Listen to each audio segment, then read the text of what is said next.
This is John Gilroy from the Federal Tech Podcast. And this is Mike McPherson from Reliaquest. Today, we're going to talk about security optimization. Hit the music, Claude.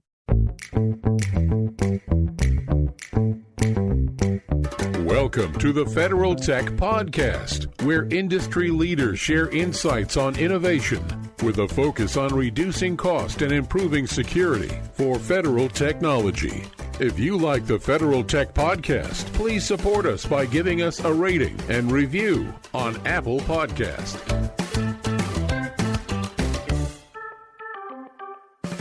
Welcome to the Federal Tech Podcast. My name is John Gilroy, and I will be your moderator. Today, we're going to take a look at security optimization and platforms, and we're going to focus on a company called Reliaquest. And our guest is Mike McPherson. He's the Senior Vice President for Security Operations at Reliaquest. But before we begin, I have to talk about the elephant in the room. And no, the elephant isn't what you think it is. The elephant in the room is the Super Bowl. The Super Bowl was a couple weeks back, but Mike's got a story about a football game in his company, too. Tell us about your story about your football game in your company. The Reliaquest Bowl, is that what it is? Yeah, sure. It's great talking to you, John. Really enjoyed the conversation. Thanks for taking the time to talk to Reliaquest, invite me on. We've been super excited about it. Back in, early January, the Reliaquest became the title sponsor of the Reliaquest Bowl down here in Tampa, which historically had been known as the Outback Bowl for years and years down here in Tampa. One of the premier January 1st football bowl games, college football bowl games, and this year we took over the sponsorship for that bowl. So super exciting time for us here at Reliaquest. And the reason I bring it up is because Reliaquest is a big, successful company. It's operated well for many years. In fact, so successful, it can endorse a whole ball game like this. And so they're very, very successful. And Mike's got this successful background also, and it ties in directly to the federal government. So maybe just a little thumbnail sketch of your background with the FBI, please, Michael. Yeah, I appreciate it. Thank you very much. I've been at Reliaquest now just almost a year now, John. But before that, I spent 25 years in the Federal Bureau of Investigation. I started my career up in the late 90s up in New York City doing working on a Colombian drug squad, tracing drug dealers around New York City in the late 90s up until like September 11th happened, right? And the world was shocked by the terrorist attacks, and I was there that day in New York, and I experienced that and witnessed that. And many times I say, the world changed. The FBI changed, and I changed that day too, of, how I thought, how I operate within the organization, of becoming from this, reactive organization, this reactive person that we could go out and solve some of the best crimes in the world, no matter what it was. But now this idea of becoming proactive and understanding the threat and getting ahead of the threat. And I spent my next 25 years kind of perfecting that. And I shifted even towards cybersecurity in my years. And as I left the FBI and came to join the private sector, I realized that, I am not ignorant to the cybersecurity threat that this nation faces, because, cybersecurity is national security as I see it. And I'm glad to still be playing a role in helping protecting the nation's economy, and my role here in Reliaquest as I transitioned out of the FBI. Okay, so people are trolling around for a podcast that might help them, and they see this guy with the FBI background, strong, and this company, very successful commercial background. So from my opinion, I deal with govies a lot, I think they respect success in the commercial world. And so I think what I want you to do today is maybe convey some of that. Well, look, we've been really good with banks and financial institutions, insurance companies all over the world. Maybe we can apply this to financial institutions, the federal government. They sure have them. They have all kinds of healthcare opportunities in the federal government, and the regular good old-fashioned DOD type stuff. So I went to your website this morning, and I saw a couple words, and one word kind of fascinated me. It was gray matter. Now, I've been married for 39 years. My wife says I have no gray matter. So maybe you should be the expert on this, because I certainly. Sure. So what is this gray matter anyway? Yeah. Look at Reliaquest. We're a cybersecurity technology company. So what does that mean? That means we offer our security operations platform, which we call gray matter. And this gray matter platform allows large enterprise customers. Those are customers of significant revenue, $500 billion in annual revenue. And we allow those customers to detect, investigate, and respond to cybersecurity threats across their enterprise. It doesn't matter where their data sits, whether their data sits on the endpoint or on premises or in the cloud. We're able to help them in their detection, investigation, and response areas. We like to say we're their force multiplier of security operations in this really complex world. Because, as our CEO and founder, Brian Murphy, says, cybersecurity is the greatest technological challenge facing this nation today. So the tagline for this is Reliaquest, gray matter, do what others aren't willing to do. And so you put your nose in areas that maybe a little bit dangerous. That's what it sounds like to me. Yeah, look, this is a really, really hard space that we're in. It's not easy, right? It's complex. There's the threats are varied and deep. The ways to combat it is really challenging. There's a ton of tools out there. There are a ton of vendors who want to sell people things to say, here's the next best tool, here's the next technology. And our clients and customers are out there trying to buy, trying to acquire, trying to stay ahead of the threat. And we help them, right, by giving this security operations platform, and then backed up by a world-class security operations center by experts that we're able them to keep the technology they have, but able to pull their threats in and take a look at these threats across their environment, so they're able to increase their visibility, reduce their complexity, and manage their risk. That's how we do it. So manage detect response. The tip of the spear here is response. So it can look, and I can see a train coming and stay on the railroad track, Right. But if I see a train coming, get off that track.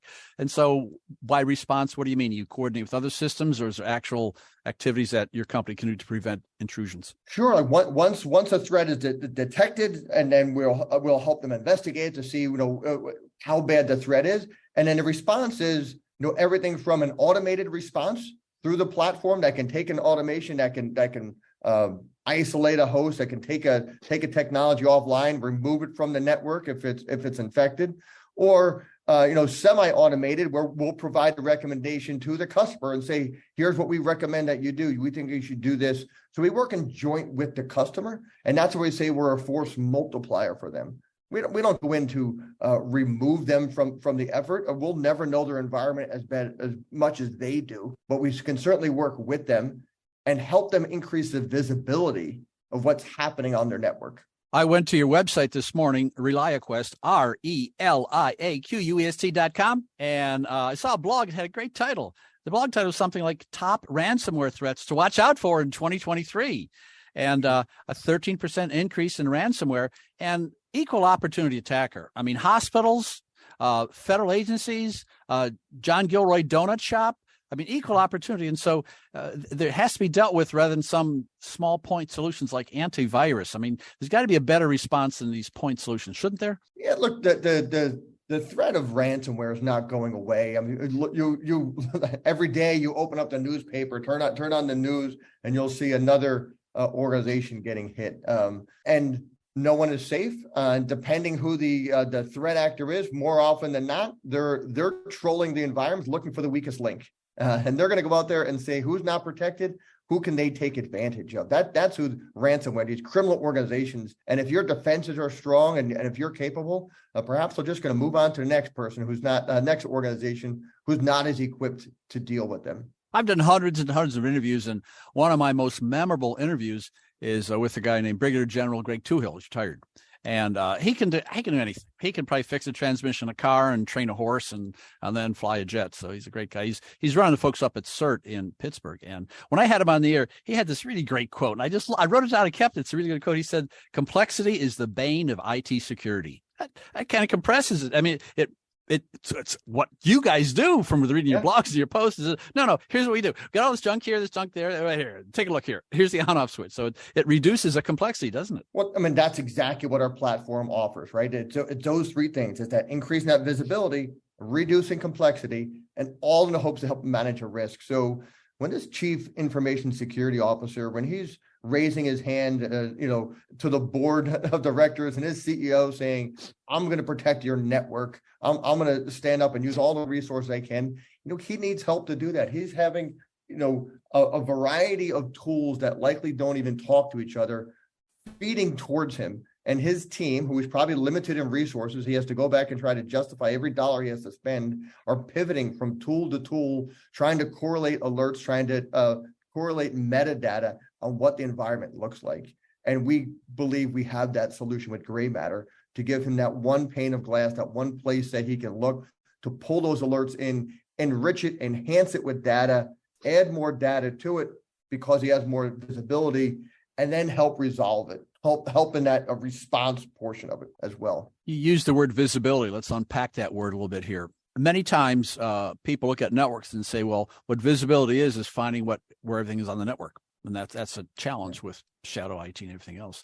But I think with visibility, maybe it applies different in your world, because the visibility I've read about your company, you try to make things that occur in the dark web more visible to potential attackers. And so this is an interesting aspect. Outside of the football, the Reliaquest Bowl, the other most fascinating part is this whole dark web activity that you have. So that's a component of getting an understanding of what threats are out there, isn't it? Absolutely. If we talk about visibility, one is like where your internal data sits. And we talked about that already, whether it sits on the cloud or on the premises or on the endpoint, you're collecting that internal data you want to do. But then there's a bunch of external data also. When we recently had the acquisition of Digital Shadows, a threat intelligence company, just last year, we acquired that company, and they really specialize in the threat from the outside in. What's happening out on the dark web, what's happening on the internet.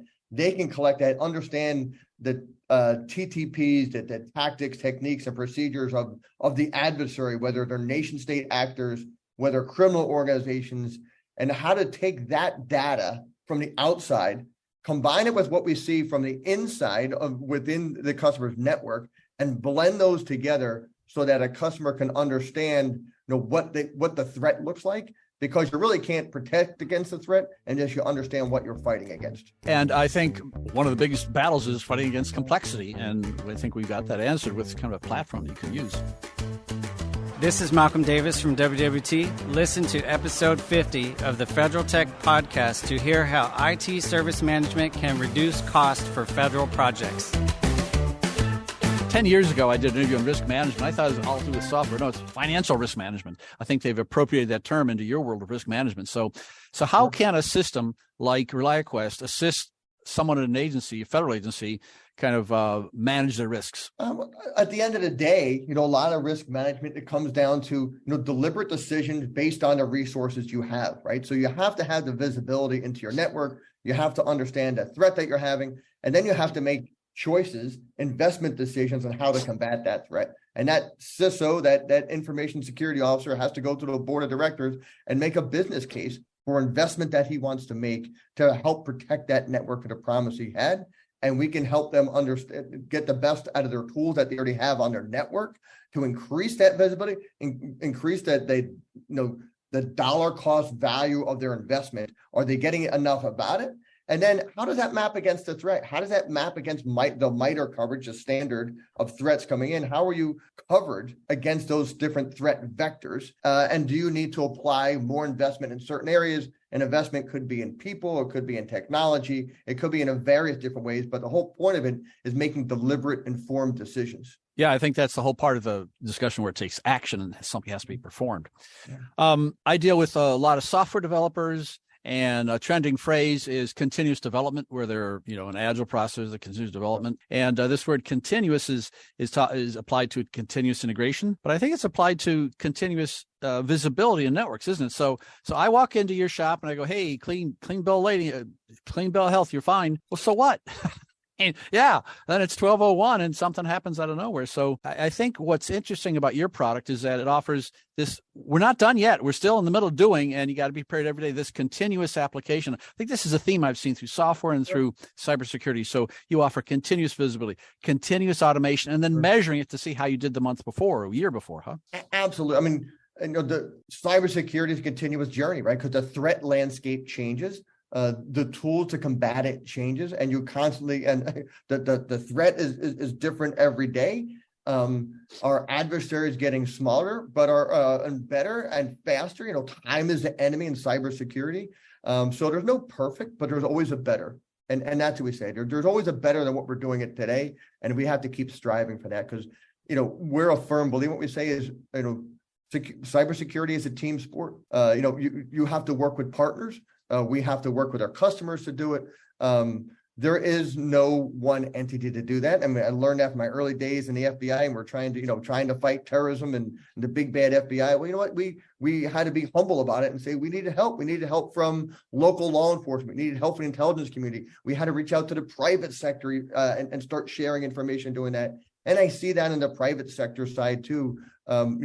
Most of these organizations are incapable of doing themselves because it's complex, and you need someone to come in and help you to do that. And that's a space that we at Reliaquest, we're trying to help them solve for. Mike, there's a podcast in town called Feds at the Edge. And it's kind of timely and appropriately named because we see more and more systems being at the edge. And many times the data processing is done at the other edge. The compute's done at the edge. And at what point should you commute and what's the most effective way? So I would think if you and I are sitting in a big old room with a whiteboard and I did a timeline on there, I'd say, well, looky here, all this edge is, it's code. And so this must have impacted some of the way that Reliaquest approaches security, this whole edge computing concept, doesn't it? Yeah, 100%. And it goes, it goes back towards the visibility of understanding what can you see? What is your capability to see what's on your network, right? What's out there, and your capacity and capability to leverage the tools you have to understand how you positioned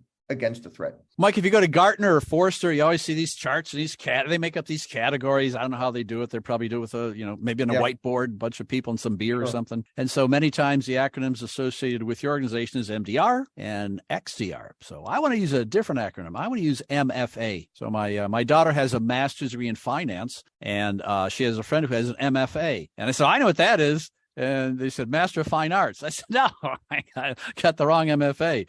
So multi-factor analysis. The reason I bring it up is because the people I've talked to, I don't want to disparage, some people in the lower levels are managing these systems, and they're actually the boots in the ground. And they get so many alerts, they turn some off. And then you get alert fatigue. And all of a sudden you get situations where you get 10, 12 alerts a day and you don't respond as quickly. And so some person or something has to come in and say, look, we understand, you're turning off these alerts, you get sick of it. Maybe there's a way to automate it. Maybe an automation process can not reduce the number of alerts, but help you maybe prioritize or decide which ones you should use your analytical ability to respond to. So I think this automation's got to be part of this discussion too, doesn't it? Automation is completely, it's a cornerstone of what we do in the environment.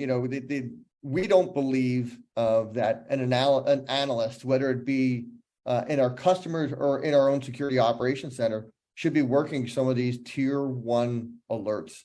The human brain, the human people, we want to remove what we call the low brain, high time activity of the analyst, the duplicate alerts, the small stuff that can be automated out, right, and enriched and enhanced with data, so that our analysts are really spending time on the tier 3, tier 4, the threat hunting, the big brain activity, which is where we believe the human person wants to be and where they should be. And there's a lot of success we've had in our platform of being able to remove a lot of this noise from it. And a lot of people claim to do it. We've seen great success with our customers on being able to understand the problem that they're trying to solve for, understanding their risk tolerance, and being able to cater it to that based on whatever sector, whatever space they're in, the size of their team. When we see security teams may have 2 people on it or may have 50 people on it, and their risk tolerance in an organization may be a little bit different. But no matter the size, we don't think any of those teams should have to look at a tier 1 alert. We should be able to automate some of that, enrich it with the data, and build it to make some of those decisions over and over for the person. So it just dawned on me, the acquisition of the company, the Dark Shadow Company, allows you to gather more information, and all of a sudden, the database you're using can help categorize or prioritize people in the federal government. So someone's sitting out at Interior or FEMA or where we happen to be in town here, and they get some of these lower level threats. They go, no, we'll do that after lunch. Now I got to worry about the fire in the hallway. That's sure. You have to prioritize it. Maybe in the old, that's down at F. We don't get that. We got the 10 before you get to the fire. No. You have to prioritize things. All kinds of military people say if you defend everything, you defend nothing. So maybe that's your skill, is that knowing where to collect information in order to help prioritize and let them work more efficiently. Right. So we want to pull in the data from all the avenues that we can. Right. So whether it be some of the tools that maybe on the customer's network, or some of our external threat streams as well too, we can enrich those together within our platform. Now you start understanding, okay, what is it this IP address coming from is associated with a certain threat actor. And I know these threat actors, this is their tactics and their techniques and their procedures. I know what they're going to do. I can start making some proactive actions on what they're going to do. And then maybe I know it's a nation state actor and I'm going to function a little differently because it's a nation state than a criminal organization. All those things come into play. Much of that early stages can be automated. I know if my analysts have to do something by hand, it may take them 2 hours to do a comprehensive hand analysis. But if I use my gray matter platform, the same analysis I get done in minutes, in less than 20 minutes, to help make some of those decisions quicker. And then I can enrich it. And then I can add human analysis on top of that. But I'm getting to that decision point much, much faster. And so that's why someone like you can look at a series of events and go, well, worry about this, don't worry about that. And that can help in prioritizing things and make sure people don't waste their time on the wrong things. So it's interesting that your background combined with, it's like these building blocks putting together. It's a pretty good puzzle to help contact this incredible difficulty we have. And also you talked about your company and the blogs earlier. I just want to leave my listeners with this. Is a very good blog, by the way. It's called Top Ransomware Trends to Watch Out For in 2023. It talks about all kinds of ways, and it's not just it's not the corporate pitch. It's hey, we've encountered this stuff, and you're going to hit it too. So make sure you do this, this, and this. And if you want to pursue it, fine. But here's what you have to do. So I thought it was very well done. I think that's a good thing to leave our listeners with. Any predictions for the future? Look, this challenge isn't going away. But you have to understand the threat to combat the threat. And I learned that in the FBI, and it's in practice here at Reliaquest too, is we have to understand, that adversary, and how they do it. And at the end of the day, we can make security possible when we work as a team. And that's one of the important things I think is being able to be humble enough to say, I need help to do this, and no one person, no one organization can do it alone. You've been listening to the Federal Tech Podcast with John Gilroy. I'd like to thank my guest, Mike McPherson, Senior Vice President, Security Operations at Reliaquest. Great conversation, John. I really enjoyed it today. Thanks for having me.